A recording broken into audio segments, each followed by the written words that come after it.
What's up, guys? Mikey McNuggets here. It is Sunday morning, but I'm recording this on Saturday afternoon. It is 3:51 on Saturday, so anything that happens after this, well, we had to record this before because right now, as we speak, I'm actually in the Muni lot. I'll post that content later, but I had to hop on here and tape something to preview the 5 reasons why the Cleveland Browns will beat the Tennessee Titans later this afternoon.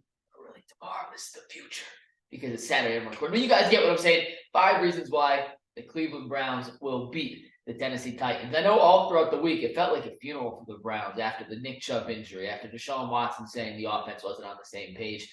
After all the what are you doing, Kevin? Why'd you call this play, that play? Is it Deshaun? Is it the receivers? Is it the line? Guess what? That's in the past. That's behind us.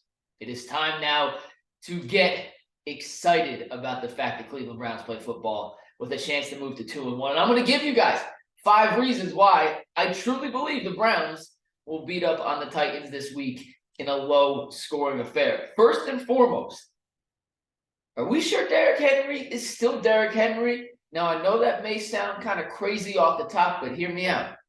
We all know running backs hit a wall at some point in their careers. It happens to all of them, everyone.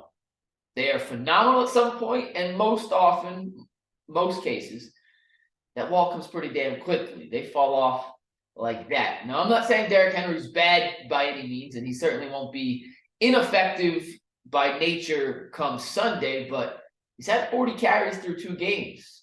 He's averaging 73.5 yards per game, and his longest run on those 40 carries is just 20 yards. Now, he's historically a pretty slow starter, so that's not totally out of the picture for what's been the trend in his career, but guy's getting up there in age. He's been an elite back for 7 seasons. This will be his 8th if he can be elite this year, which is still TBD. But their entire offense is built around what Tractor Cito number 22 can do. And I'm just not sure that he is still as elite of a running back who can create stuff on his own. Obviously, if the holes are there, then, yeah, Derrick Henry is fast, strong, and capable enough to make things happen. But I'm just not quite sure at this part of his career, at this stage, that's still the player he is. And frankly, through 2 games, the Browns' run defense has been as good, if not better, than any team in the NFL. They played Joe Mixon in the rain. Yeah, the Bengals are on a run-first team, whatever. Joe Mixon's still a talented back.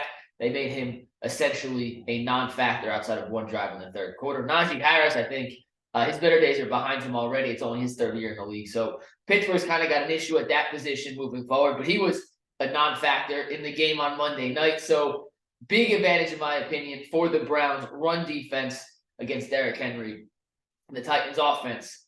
The second reason, and this is going in descending order, number 5 will end up being the biggest reason, but the second reason I believe the Cleveland Browns will beat the Tennessee Titans on Sunday is something that I'm staring at outside of my apartment a mile away, and that is Cleveland Browns Stadium, the dog pound, and the home crowd of the Cleveland Browns. Throughout the last couple of seasons, the Tennessee Titans have not been a great road team. They've lost their only road game. This year, they were 2 games under 500 on the road. Last season, the Browns may not have the greatest home record in the world, but I do know one thing about Browns fans. They're crazy. And that's a compliment. And coming off what happened to Nick Chubb on Monday night, coming into this game with the homecoming of Kareem Hunt, coming into this game with the notion that we can be 2-1 and salvage the early part of this season before Baltimore, I think does play a role in how this crowd's going to operate. I'm going to be in the Muni lot. Well, actually, as you're watching this now, I will be in the Muni lot. Like I right now am in the Muni lot. I'm here and the Muni lot at the same time because I'm taping this on Saturday. I expect full-out party vibes. It's been a week of low and dole, roll. We're burying the Browns. Well, now it's Sunday. Let's party. Let's get our mojo back. And I fully expect Cleveland Browns Stadium to be absolutely raucous on Sunday. Great weather.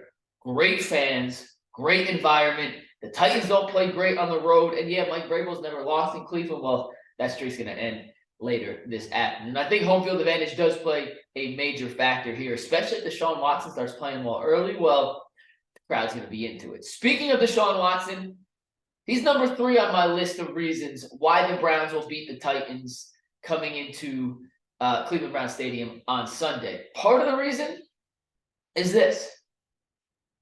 He can't play much worse than he has in the first 2 games of the season, or frankly, the first 8 games of his tenure as a Cleveland Brown. I'm going to read you some numbers here. And don't get mad at me. These are just numbers. These are stats. I'm just going to tell you these to put it into context. I'm not making this up. You can look it up. These are numbers. Since the start of last season, there have been 35 quarterbacks with at least 200 passing attempts. So 35 is the lowest you can be on any of these numbers. In pass yards per attempt, he ranks 33rd. In overall passer rating, he ranks 33rd. In completion percentage, he ranks 34th. In sack rate, he ranks 34th, second to last. In success rate, he ranks 30th. He has a lower total QBR than Zach Wilson. He's been bad, but I'm not selling my Deshaun Watson stock yet. He actually can't play worse. And take that out of the equation. Like he frankly can't play much worse. He has to play better. I think he will play better. And I was thinking about this all week. Without Nick Chubb, this puts Deshaun back in the same kind of situation he was in Houston, where the surrounding cast around him was not that great. And what made Deshaun so successful in Houston was he kind of put on the superhero cape and said, guys, it's going to win or lose. Our season rolls. The success of this offense will come and go with whatever I do. And some guys shy away from that pressure. And we'll see what happens to Deshaun in a Cleveland Browns uniform when he's under that same pressure. But in Houston, he was an all-pro under that pressure. He was a 3-time Pro Bowler under that pressure. He led the Texans to the playoffs twice under that kind of pressure. I understand it's been a while since we've seen the 2020 version of Deshaun Watson. It's been 2 full seasons and then some now, but that guy's still there. And I'm confident that at some point he'll find himself. And I think this has all the ingredients of the game where he does. The Titans pass defense, 28th in the league. Their secondary, not great. Weather, ideal. Crowd, electric. No Nick Chubb. Like, if he was a chef and you gave him the ingredients to make a Michelin star dinner, this is the kind of ingredients Deshaun Watson needs to have that breakout superstar level performance that I know all of us in Browns Nation are dying for. We need to see it, Deshaun. Give it to us. I'm confident you still have it in you. Number 2, the other quarterback is part of the reason why I'm so confident the Browns are going to beat the Titans here on Sunday. I'm just not a believer in Ryan Tannehill. Plain and simple. I think some guys, you see it and you go, that dude's good. And you look at him on the other hand and go, I'm not sold on that guy. And Tannehill falls on that side of the equation. Is he all right? Yeah, he's fine. Whatever. He doesn't move the needle for me. But I don't think he can win you football games. I think he can lose you football games. And I dug up some numbers that make me think that this game on Sunday against the Browns could be one of those games that Ryan Tannehill loses for the Titans as opposed to finding a way not to screw it up. Under pressure this season, as I pull up the stats here, and I apologize for looking at my phone, I just can't memorize every number in the world. When he's been pressured this season, his completion percentage, 50%.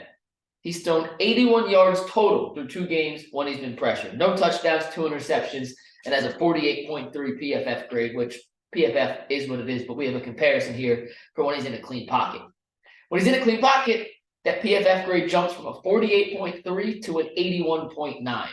Ryan Tannehill is perfectly fine when he has time to set his feet, read the defense, make the throw.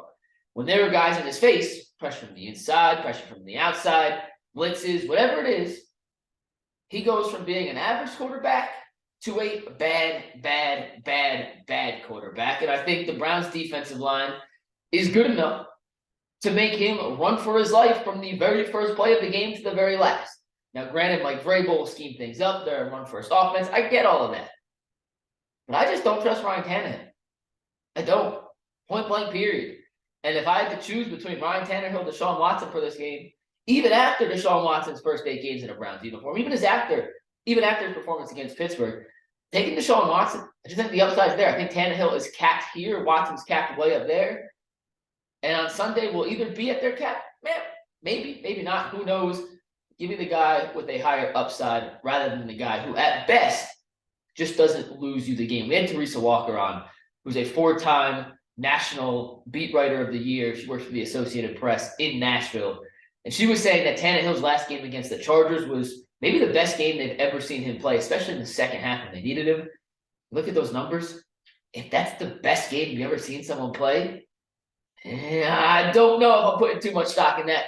I like the Browns defense to handle Ryan Tannehill. And now the number one reason, number 5, number 1, you know what I'm saying? The biggest reason why I truly believe the Browns are in a perfect position to make a statement on Sunday against the Tennessee Titans, advance and move to 2-1 on the year, setting up a potential first-place showdown with the Ravens.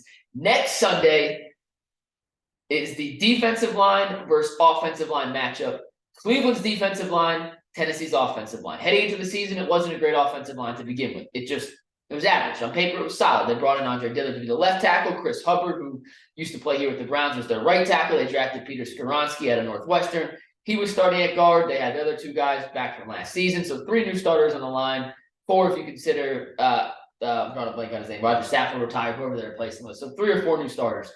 Offensive line, not a strength going into the season. The Browns on paper, their strength is the defensive line. Based off last year's PFF grades, they were the only team in football with all 4 starters being ranked in the top 17 in the PFF grading system for their respective positions last year. So Darius Smith, Myles Garrett, Shelby Harris, Dalvin Tomlinson have all been off to productive start to the season.